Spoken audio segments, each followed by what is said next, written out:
世子，世子，国公差人来请，两方长亲也来了。不去了吧？对他我没什么好行礼请安的，早就说定了的事情，如今摆什么架子？世子，毕竟陛下刚传了旨，如果传出去的话，会说世子和夫人不识大体，罔顾孝悌，世子还会在朝中落得不敬不孝之名啊！我的名声一向不怎么样，我也不在乎。还是去吧，去见识一下也好。叔姑，打仗也分先礼后兵，况且这以后的日子还长着呢，总不能一辈子都不见面吧？你从前可不是这么婆妈的人，现在怎么了？怕了？我怎么会怕他们？我是答应过你，不让你做这些烦心事。可如今才新婚头日，没事，走吧。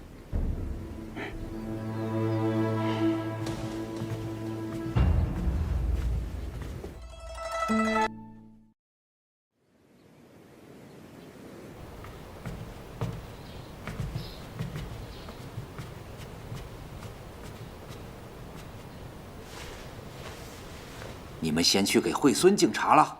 未敬活人先敬死人，一点规矩都不懂。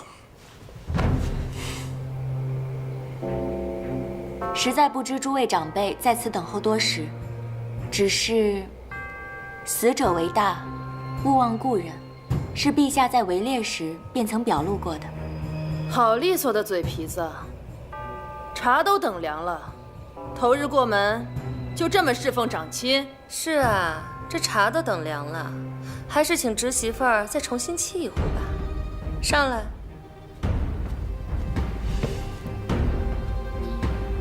先前府上都发生过什么？大伯和三叔是忘了吗？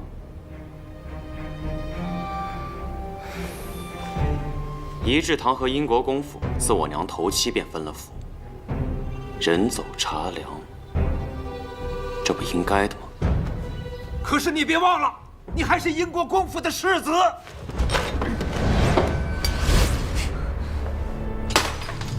公公说的是，如今我嫁给了国公府的世子，那我便是世子夫人。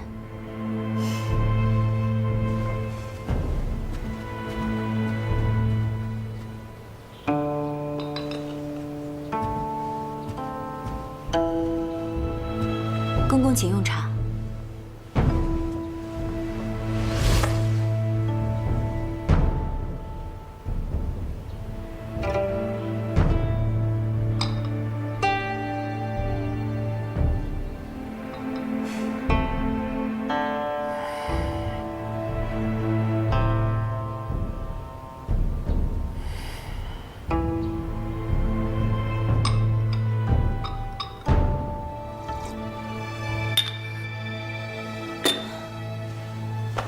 这是我给嫂嫂备的礼，以前每次哥回来都要跟我一起，如今机会虽少了，好在有嫂嫂陪着哥了。谢汉帝。嫂嫂还能霸着你哥哥不成？往后有了嫂嫂疼你，更要常来才是。你看看，还是咱们汉哥儿懂事。其实咱们也都是给侄媳妇儿备了礼的，刚才一说话呀，魂忙忘了，拿上来。诸位长辈爱重，自然是有事情要教导我这个心腹。都招继为宋家父，自然会谦卑受教。算不上教导。宴堂大婚，咱们宋家二房没有尽上力，便想着把仪志堂修缮修缮，也算点心意吧。这倒是件美事。等儿媳妇儿点了嫁妆入了库，大嫂便筹措着办吧。又是下马威，又是给田走，不过是找个由头来收窦昭的嫁妆。哪儿的规矩都是长媳当家，大伯母不愿意交出内库的对牌和钥匙，眼睛却往我夫人的口袋里瞧。燕堂，此言差矣。虽说你母亲去世以后，咱们分了府，可是这府上上下庶，还有财木的进出，这些都是你大伯母打理的。侄媳妇刚过门，这总得有人教教她，带带她。用不着2斤13省的账，我夫人在陛下面前都清算过。统筹之法，甚至连户部都讨去了做范本。从前是我懒得计较，既然你们打这主意，索性连内裤也一并分开到利落。这说的哪儿的话呀？一家人和睦本就是圣上的意思，总不能刚一过府就违逆吧？再说，这掌家治府啊是费力不讨好的活儿，每天进进出出几十个事项，常常要忙到3更呢。三叔母说的，正是我和燕堂最为担心的。钱财乃身外之物，一家人和睦才最为重要。既然长辈们疼惜儿媳，那我的嫁妆就由大伯母代为保管了。素兰，去把陈先生叫来。是。还是我的儿媳妇明事理，这长辈愿意受累帮你，你可要心存感恩之心呐。公公说的是。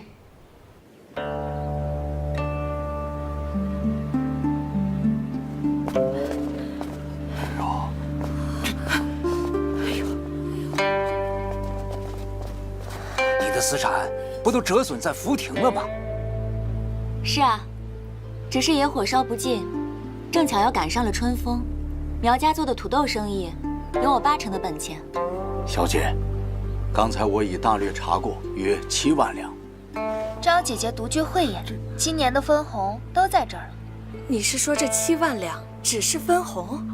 嗯，这2箱便是公侯之家10年的缴用呢。别大惊小怪，被人看了笑话。我本是想着把嫁妆和这些分红一同入了府内的账，替长辈们分忧，帮忙管理府内的账。每年估计有个20分息的增长，各种置业、买卖、农作，加起来至少会获利7、8万两。如今都归了大伯母掌持，想必会比儿媳赚得更多。啊，这1年赚7、8万两，我哪能啊？是。儿媳的嫁妆中还有一些田庄商铺，是和京城的一些侯伯夫人们合资的。每年若是赚不足这些银两，怕是要断了这层关系了。做生意嘛，最讲究的就是信誉了。这信誉要是没了，这生意就很难再续了，说不定还会得罪对家。弟妹生财有道，在京城是出了名的。婆母平常打理府上用度，那和弟妹的生意比起来，确实是不值一提。不如我看这账还是分开了算比较好，免得一家人啊最后因财生了嫌隙。男子汉大丈夫，贪女方嫁妆财产最没出息。苗姑娘，把这些银钱弹回去，免得人家说我们宋家不是。好，我继续替姐姐管钱赚钱便是。抬走。赵二，跟三叔母说说，这些钱是怎么赚的？真没想到啊，侄媳妇这么能干呐！啊，二弟，我看不如把英国公府咱们的私产都交给侄媳妇打理吧，反正都是自己人，信得过是不是？是啊，这样好。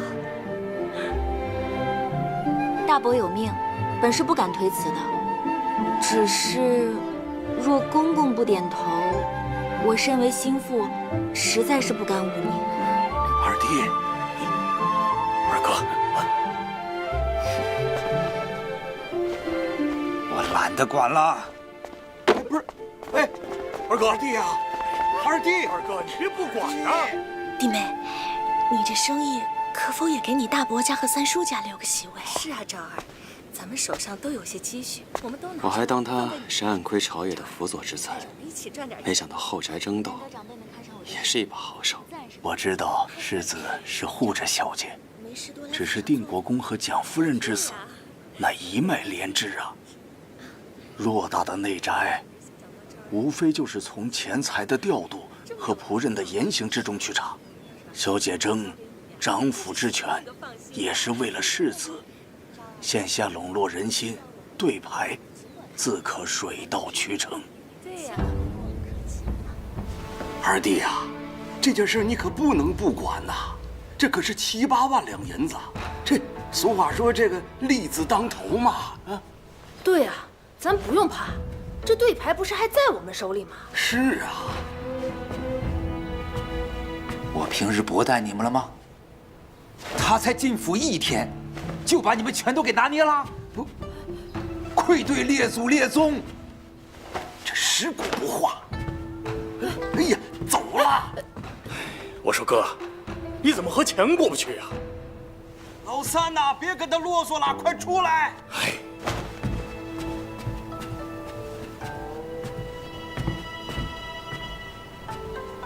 国公，您放心，府里都是您的人，他初来乍到的，那些下人会听他的，之后便知道举步维艰了。真是小瞧这个窦昭了，没想到一个野丫头做事如此的老辣。难道是我哪点出了疏漏，着了这个逆子的道了？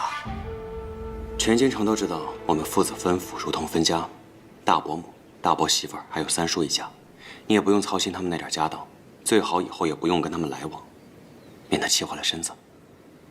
我来见他们也不是为了找气受的，你爹不想让我主持钟馗，联合大伯、三叔一起阻拦，但是他们本就不是一条心。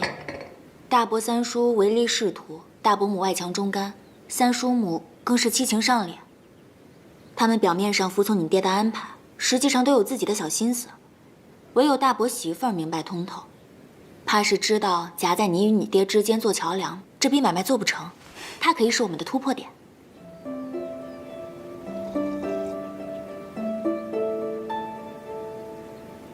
怎么了？只见过一次，就这么清楚，我的夫人为何如此聪慧？当日在田庄我救乌善那次，你不也一眼就看出了我家里的弯弯绕？还是世子那招相面之微比较厉害。日后英国公府那边要再出什么花招，你让陈先生去金吾卫队找我，莫要自己扛。昨夜里还奉承我是女诸葛，这就信不过我了。不是信不过，是担心。对了，我送你一样东西，给你傍身吧。我第一次。没关系，稳住重心，盯着目标，瞄准。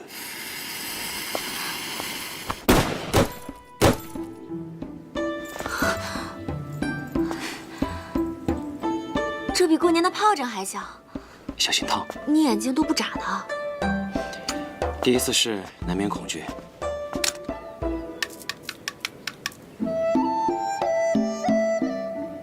越是害怕，越是要心定，沉住气。放心，我在你身边。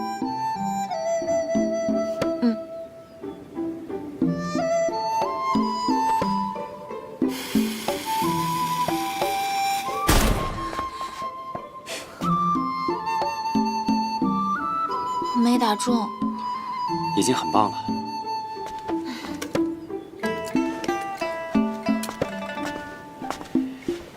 你若今日打中那个风铃，就算是入门了。试试。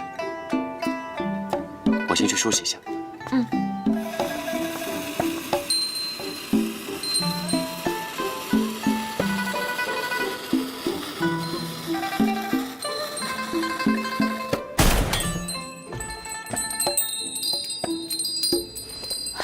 打中了，我打中了。夫人，可塑之才。手怎么了？给我看看。怎么又流血了？没事，我爱的。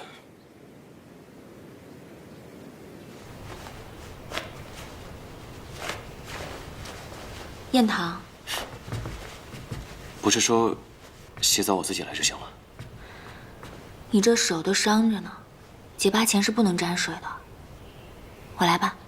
没事，我自己来就好。还是我来吧。若你受伤时我都不能照顾你，岂不是枉为人妇了？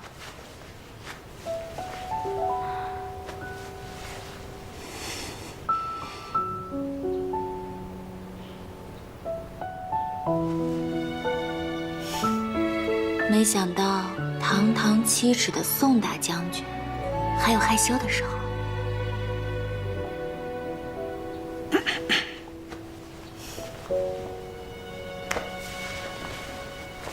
策马萧萧过残岗，听晚来风怒又连环。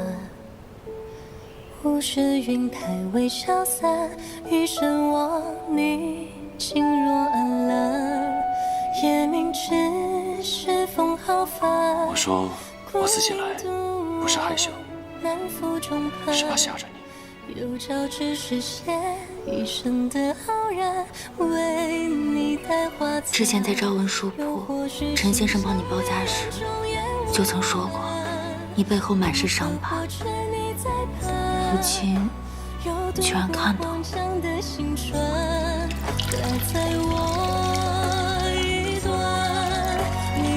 灰暗中救赎的光，有你尽是恩赏，心目暖阳，临近旁。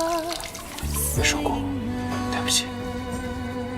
你的这些伤，是为国，为民。这肩伤，还是因为我而留下的，有什么好对不起的？燕桃。2个人一起生活，最重要的是要让彼此觉得更舒适、更自在。以后的日子，无论发生什么事情，我们都要坦诚相待，共同面对，好吗？好，我答应你。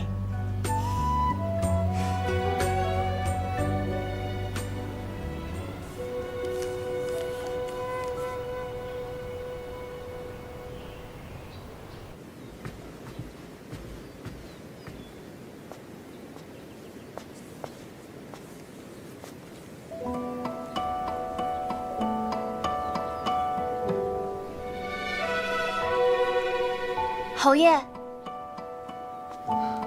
啊，明儿来了，还不让我看，我倒要看看，我看看。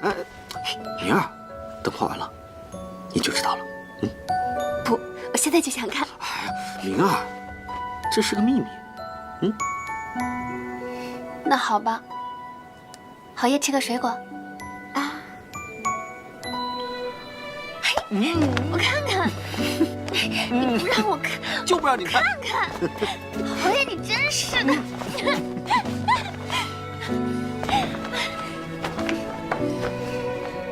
明儿，等画完了给你看。哎呀，明儿今天真漂亮。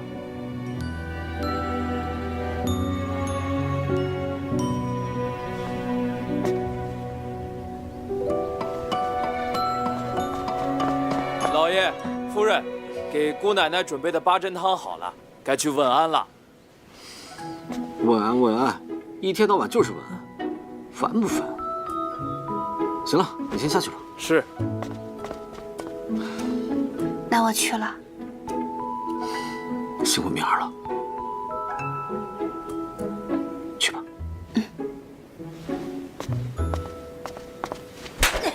还敢顶嘴！怎么了？周嬷嬷做错了什么？我听到了下人编排夫人，不过斥责了几句。你是侯夫人的嬷嬷，我是国公夫人的嬷嬷，你斥责我，便是心腹对家姑的不敬。日后这规矩，你得替侯夫人记牢了。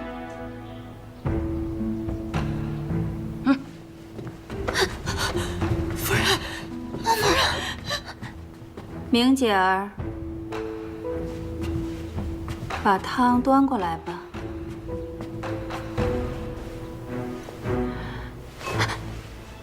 还不快点儿！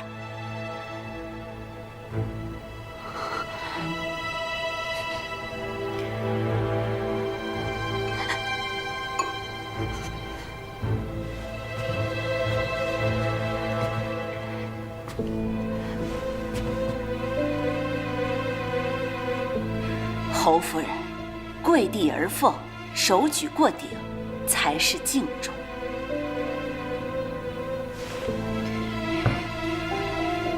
八珍汤里的熟地黄，是明儿亲手炒熟加上的。姑姐气血亏虚，喝此汤最有益。越是公卿之家，规矩越是多的讲究。从早起要服侍婆婆穿衣服，晚上要给婆婆放下帐子，这些都是儿媳妇该做的。这几天你学学规矩，一一照做。你姐姐到了英国公府，又添钱又出力撑着内府，你呢？内库账目几何？余钱能够熬到几时？你有数吗？这账上的窟窿，是前几年老侯爷、老夫人过身时置办丧仪落下的。那窦昭的嫁妆和私产有多丰厚，你也听说了吧？我们魏家愿意认你，你却丝毫不知感恩，一门心思净哄着我那傻弟弟了。侯府的未来和着落，你想过吗？你娘应允好的分利呢？这是做什么？娘，来，起来。没事吧？手怎么样了？姑姐给弟媳立规矩，天经地义，与你无关。这里是景宁侯府，不是景国公府，怎么就与我无关了？姐姐若是为了钱，我大不了卖些书画去周转。我知道你嫉妒窦昭的嫁妆，可你也不能把气儿全往明儿身上撒呀。你说什么？这些年我不给你多少提及，不见你心疼我。如今我只是让他也拿些出来贴补一下府上，你却嫌我多事。老天没眼，怎么不一道雷劈死你这个讨债鬼！姑姐，是明儿不妥，不该让姑姐同夫君起争执。姑姐方才说的，我归宁时去求母亲便是。慢点抬啊，都小心着点。就放这儿。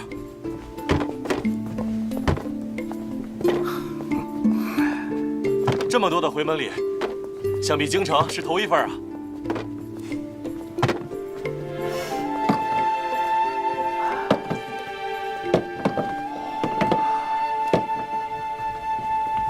小婿回门，备了点薄礼。咱们进屋聊，请。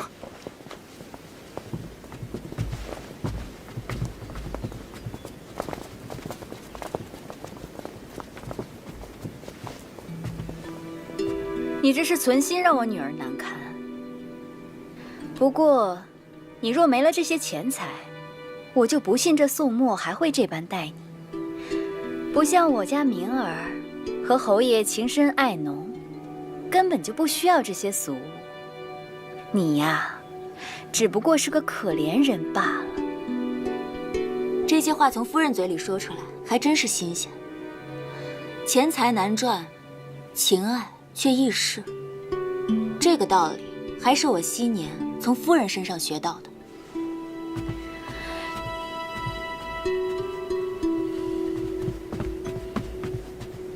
七奶奶，景宁侯夫人归宁来了。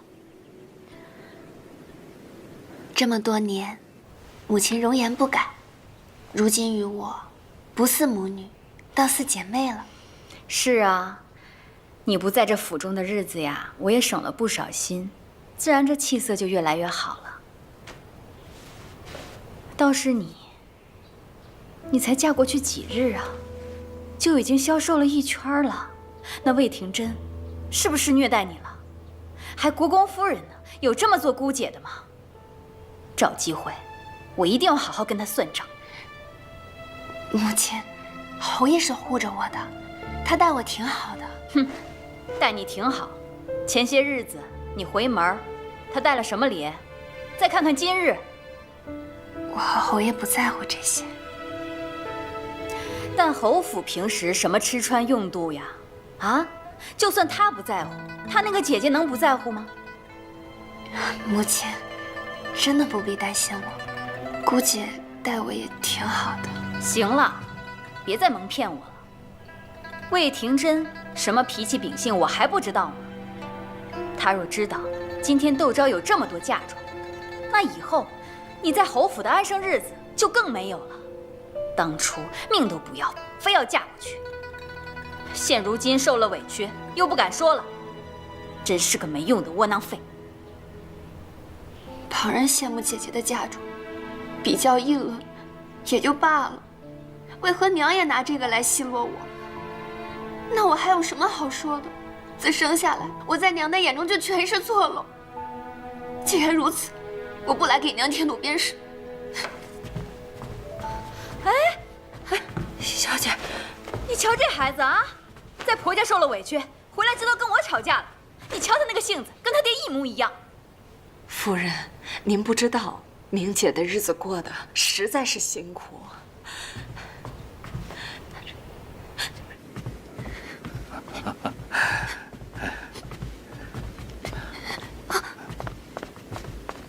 明儿，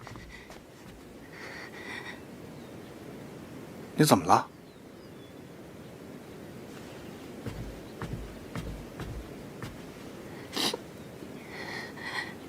你怎么哭了？明儿定是初为人父，有些想家了。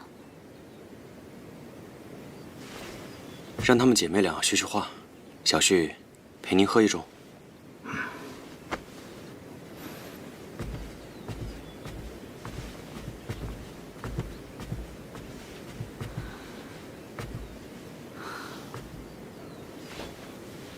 成亲以后，我才发现，姐姐昔日劝的都是肺腑之言。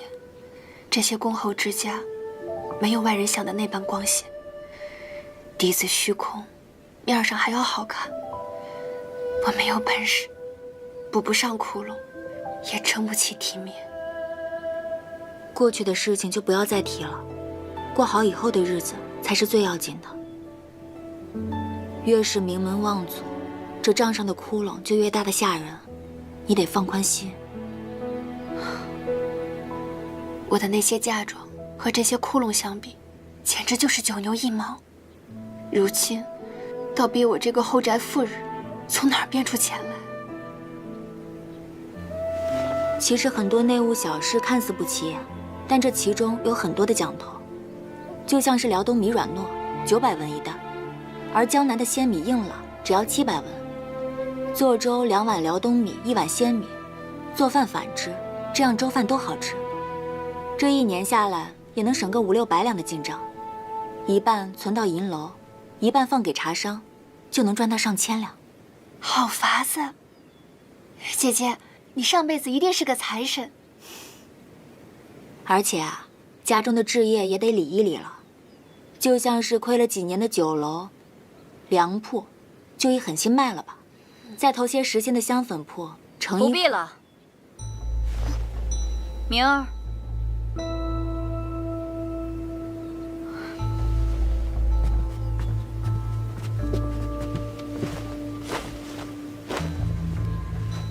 明儿有我和他的外祖撑腰，就不用学你这副抠缩的样子。这辈子，我不会让明儿缺了钱去的。等过几日，让他外祖给侯爷安排个实缺，侯爷仕途昌顺，就更不必为这些俗务琐事而分心了。走。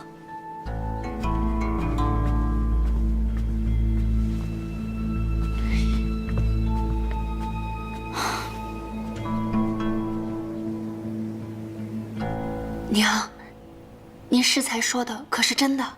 可是外祖向来刚正为公，最恨偏私，他怎会愿意？这人呀，一旦有了子女，就不能只为自己活着。当年父亲遭贬，我也是拉下脸去，卖粥卖粮。如今为了你，我也只能再拉下脸来，求父亲破一次例。把这些拿着。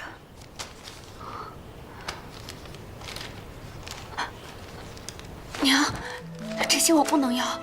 您如今是什么处境？女儿怎么可能不知道？您哪来的这么多钱？女儿虽然没出息，但女儿不能不孝。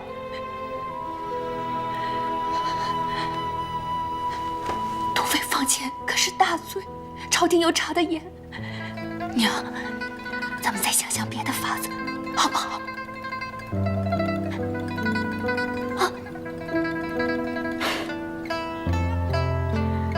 可这翟府里的女人，除了有个官府的身份，又能有什么办法呢？难道要学那窦昭，认识些不三不四的人，操持谏业？明儿，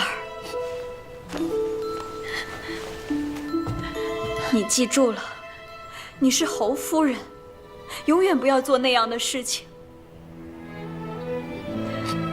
这些你收下，以后在侯府里面硬气点，有娘替你撑腰，知道吗？等以后侯爷有了正业，你那姑姐就不会对你不客气了。真的吗？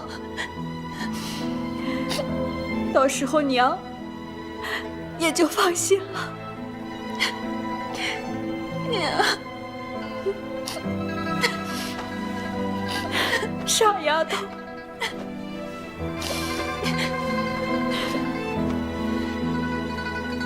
小心。去吧。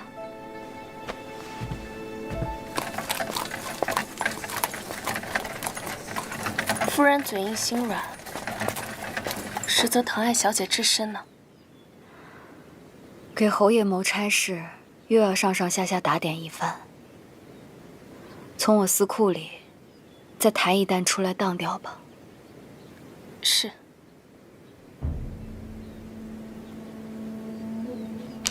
这采买的账有很大的水分，去一一验过，看管事的贪了多少。夫人手上没有对牌，吩咐不动那些下人，要补的瓦、该添的药都事事推诿。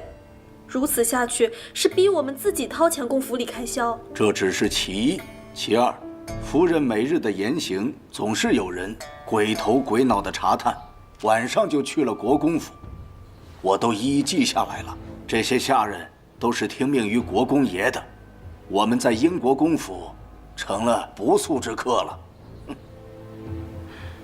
世子怎么看？要不要我把府里的人都换一批？管不了国公爷的人，至少一志堂可以换成自己人吧？没那么简单。能留在英国公府做事的，都是从3代以前跟随祖上有关系的老人，有好些还是看着我长大的。一并换掉，且不说难易，实在是心有不忍。那也没有助长这些下人威风、委屈夫人的道理吧？素兰，我已经与世子成婚了，以后不可以再把世子当外人了。素兰知错了，姑爷对不起。眼下换新的仆人，一时半会儿也培养不成心腹，还有可能混进来细作。如今太子和庆王都想拉拢世子，若是他们的人混进来，会比现在的情况还糟糕。夫人，世子，英国公府的人未必全都要换掉，他们本身忠于英国公府，而不是宋宜春。之前世子行事暴虐，他们以为世子是与英国公府为敌的，所以才站边宋宜春的。倒也是啊，日后若世子真要掌控整个英国公府，而夫人又能拿到府上钟馗对牌，他们自然也就服了。可问题的关键在于，世子被打，婆母去世又很蹊跷。虽然说这院中的家仆都换了一批了，但这其中，说不定还有家仆知道缘由，所以世子不能换他们。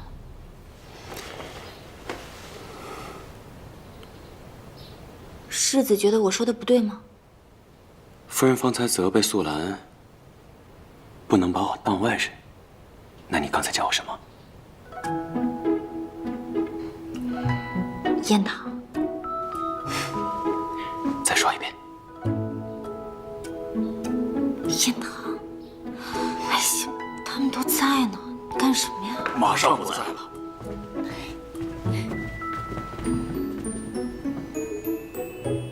这样看着我做什么？我从前总说自己名声不好，细想，你以前也和我一样名声不好。那是我之前不想嫁人，所以不在意他们说什么闲话。可如今你我成婚，夫妻一体，你要仕途高升，就容不得王映雪、宋宜春造谣传话，损害声望。我得断了他们这本事。本是要保你自在随心，如今却让你成日为这后宅争斗所困扰，是我对不住你。我们家本来也是狼虎一窝啊，谈不上谁对不起谁。再说，你都说我是你的军师了，自然要帮你分忧啊。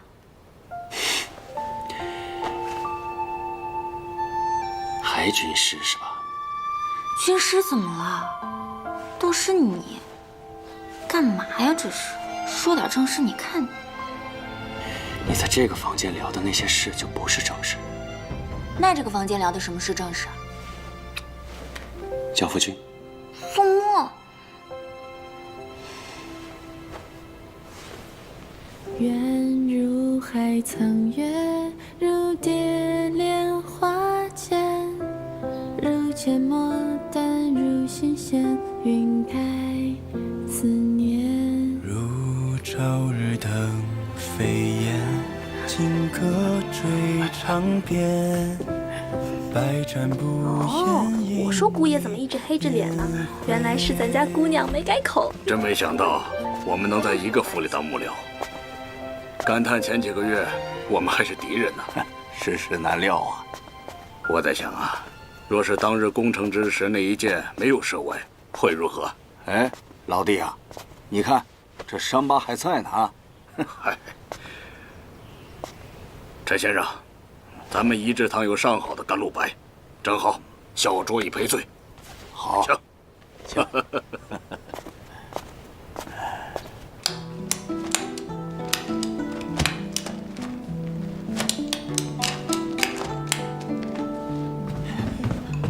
国公，大事不好啊！哎呀，你喊什么喊？一点规矩都没有。好像出事儿了。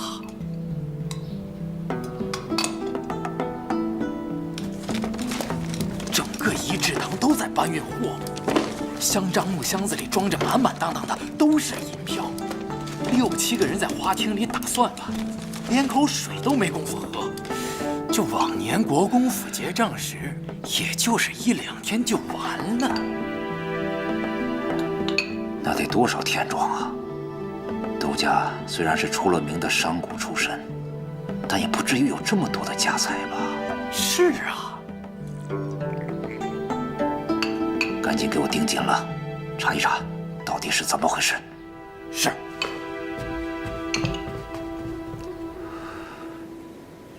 日后见这天色不好，得帮侯爷把话说好了，否则打湿了他要心疼的。是。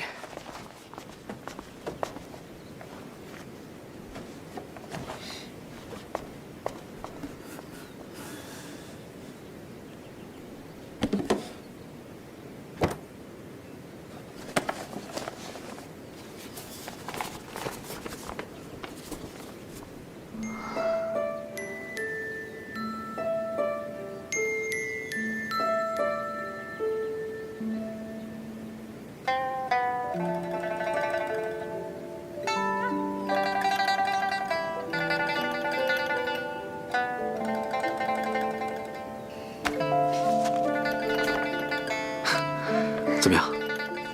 喜欢吗？喜欢。只要是明儿喜欢的，我就开心。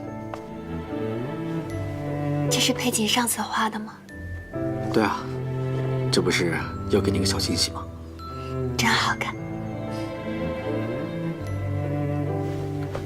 夫人，夫人，我家夫人请您过去问话。啊，知道了。侯爷也能陪我一起去吗？明儿，我这还有些画作没做完，等做完了。可是明儿，明儿放心，我姐姐是嫁出去的姑奶奶，你是我明媒正娶的侯夫人，你也应该拿出侯府主母的做派来，省得让他们欺负。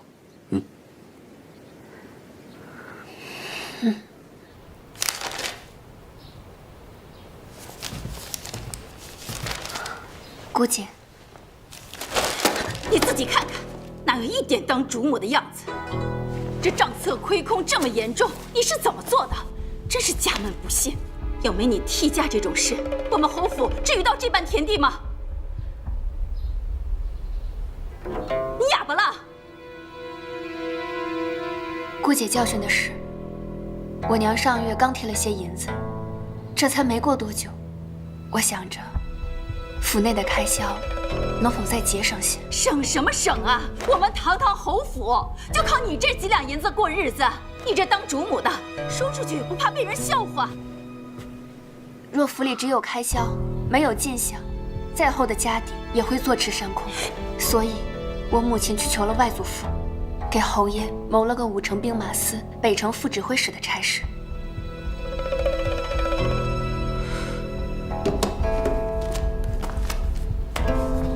这是侯爷的任命书。原本打算叫上侯爷一同将这个好消息告诉姑姐的。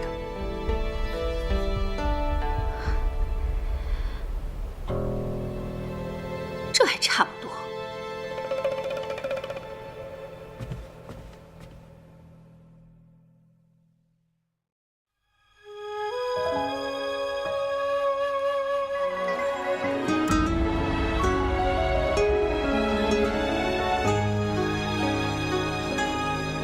明儿的孩子就是被你硬生生给弄没的。你今日若不能给我个交代，咱们就去圣天府说理去。姐姐早就告诉过我，侯爷不算是个好夫婿。你后悔吗？